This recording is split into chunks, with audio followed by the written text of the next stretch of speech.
بسم اللہ الرحمن الرحیم۔ اس ڈنگ پہ ہے زور تو یہ ڈھنگ ہی صحیح، گر جنگ لازمی ہے تو پھر جنگ ہی صحیح۔ یہ زر کی جنگ ہے نہ زمینوں کی جنگ ہے، یہ جنگ ہے بقا کے اصولوں کے واسطے۔ اٹھے گی صبح امن لہو رنگ ہی صحیح، گر جنگ لازمی ہے تو پھر جنگ ہی صحیح۔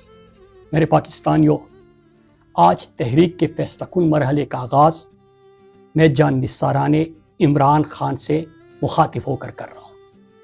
میرے پاکستانیوں، یہ جو نوجوان آج ہمارے سامنے بیٹھے ہیں، یہ وہ ہے کہ ریجیم چینج آپریشن کے بعد زمان پارک میں، بنی گالہ میں یہ 1 سال اپنی لیڈر کے لیے وہاں پہ بیٹھے رہے، کیمپوں میں بیٹھے رہے۔ جب عمران خان کی پیشی ہوتی تھی یہ فرنٹ پہ ہوتے تھے، اور پھر اس کے بعد پچھلی 3 دفعہ جو اسلام آباد کی کال دی گئی، اور آپ دیکھتے ہیں کہ ہزاروں کی تعداد میں پولیس کڑی ہے، شیلنگ ہو رہی ہے، گولیاں برس رہی ہے، کنٹینرز ہے، خندقیں کودی گئی ہے، ایک حشر کا ماحول ہوتا ہے۔ لیکن اس میں آپ دیکھتے ہو کہ یہ نوجوان آپ کے لیے رستے کلیئر کرتے ہیں، قافلوں کے لیے رستے کلیئر کرتے ہیں، فرنٹ سے لیڈ کرتے ہیں، اور آپ دیکھتے ہیں کہ 3 دفعہ جو انہوں نے بارہا دعویٰ کیا کہ اسلام آباد کوئی بھی انٹر نہیں ہو سکتا، تو ان لوگوں کے یہ تعلیم یافتہ نوجوان جو آپ کے سامنے ہیں، جو عمران خان کی نظریے سے محبت کرتے ہیں، جو ہمیشہ سے فرنٹ پہ ہوتے ہیں، ان کے سامنے آج ہم اس کا آغاز کر رہے ہیں۔ میرے پاکستانیوں، میں جلدی آپ سے اور نوجوانوں آپ سے چند باتیں کرنا چاہتا ہوں کہ آپ نے دیکھا کہ ایک پرامن جدوجہد میں آپشنز کیا ہوتے ہیں۔ انہوں نے جبر کیا، ظلم کیا، گھر توڑے، ناحق ہزاروں کارکنوں کو جیل میں ڈالا، ملک کے مقبول ترین لیڈر کو عمران خان کو گریبان سے پکڑ کے غلط طریقے سے ہائی کورٹ کے احاطے سے اغوا کیا، ان کی اہلیہ کو انہوں نے جیل میں بند کر دیا، ہمارے 10,000 سے زیادہ کارکنان کو انہوں نے جیلوں میں ڈالا، اغوا کیا، تشدد کیا، ہمارے کارکنان کو شہید کیا۔ لیکن اس سب کے باوجود ہمارے جو پرامن پاکستانی ہے، انہوں نے جبر کا بدلہ ووٹ سے لیا، اور کیا ہوا تھا؟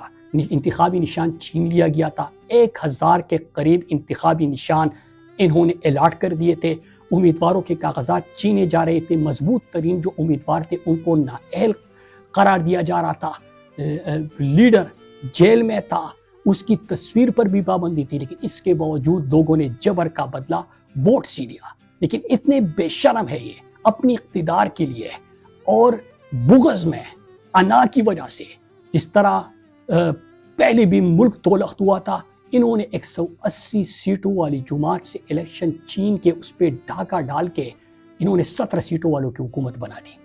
پھر آپ کے پاس کیا آپشن ہوتا ہے؟ انصاف کا دروازہ کھٹکھٹانا۔ پہلی ہی عدالتیں کنٹرول تھی عمران خان کی کیسز میں، آپ نے دیکھا کہ ہائی کورٹ کے ججز سپریم کورٹ خط لکھتے ہیں، ججز خود فریاد کرتے ہیں، تو ان کے اوپر ظلم ہو رہا ہے، لیکن اس کے باوجود انہوں نے کنٹرول کرنا تھا، کیونکہ 10 سالہ لندن پلان کی تکمیل اور طاقت کے لیے، 10 سالہ پلان کی جو خواہش ہے، جو کوشش ہے، اس کے لیے انہوں نے کیا کیا کہ خونی آئینی ترمیم پھر جعلی پارلیمنٹ سے پاس کرنا پڑا، اور انہوں نے ججز بھی اپنے بٹھا دیے، جو ملٹری خونی ترمیم انہوں نے کیا، تو انصاف کا آپشن بھی آپ سے چلا گیا۔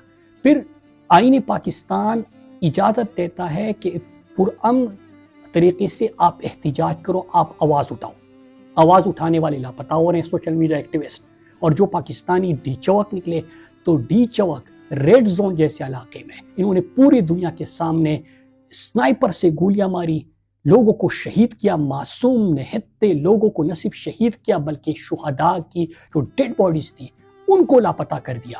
اس کے ساتھ ساتھ انہوں نے نہ صرف ان کو لاپتہ کیا بلکہ ان کے اہل خانہ کو بھی ٹارچر کیا۔ پھر اس کے بعد لاشوں پر بیانیہ بنانا شروع کر دیا۔ تو اس کے بعد میں آپ سے چند سوال کرتا ہوں کہ یہ ووٹ بھی نہیں مانتے، جمہوریت بھی ختم، انسانی حقوق بھی ختم، آئین بھی پامال، پارلیمنٹ بھی یرغمال، تو میں آپ سے سوال کرتا ہوں کہ اس کے بعد کیا کریں؟ کیا ہم خاموش ہو جائیں، اپنی آواز نہ اٹھائیں؟ کیا ہم اس تحریک کو ختم کر دیں؟ میرے پاکستانیوں، آپ مجھے جواب دیں کہ کیا ہم عمران خان جو جیل میں اس ملک کے حقیقی آزادی کے لیے ہیں، جو ڈٹ کے کڑے ہیں، ان کو ہم بھول جائیں کہ وہ ساری زندگی جیل میں ہوں گے؟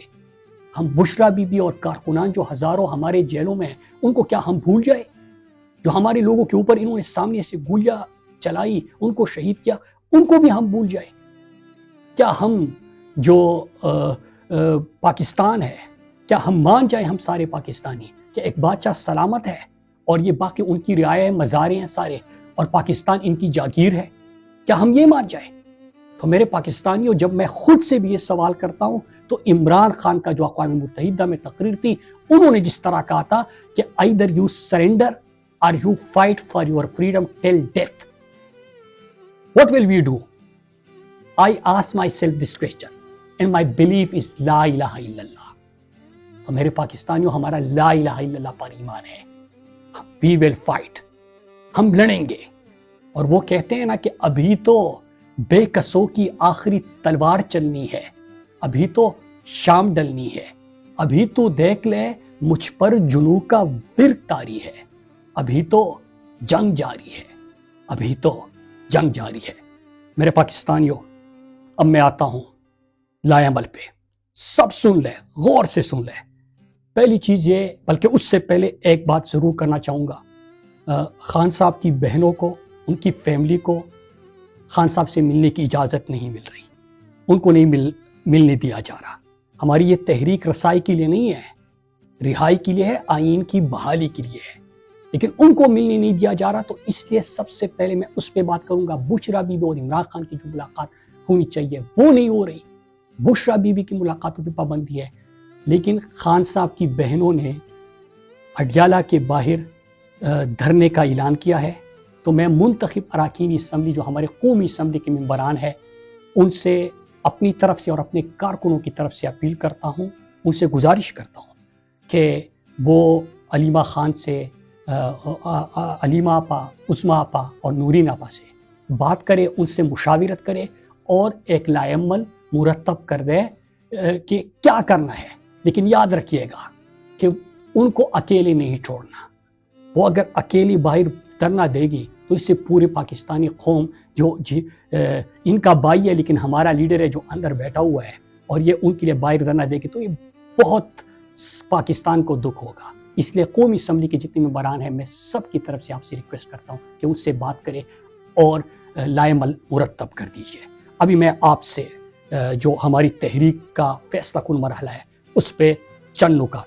پہلی چیز، آپ سب جو جان نثاران عمران خان ہیں، آپ کو یاد ہوگا کہ پچھلی دفعہ جب آپ 24 نومبر کو جا رہے تھے، اور اس سے پہلے 24 نومبر کو آپ کو 10,000 نوجوان جو فرنٹ پہ ہوں گے، جو رستے کلیئر کریں گے، جو کہ اپنے جو باقی کارکنان ہیں، جو ہمارے بزرگ ہیں، جو ہمارے قافلے آتے ہیں، ان کے لیے آسانیاں پیدا کریں گے.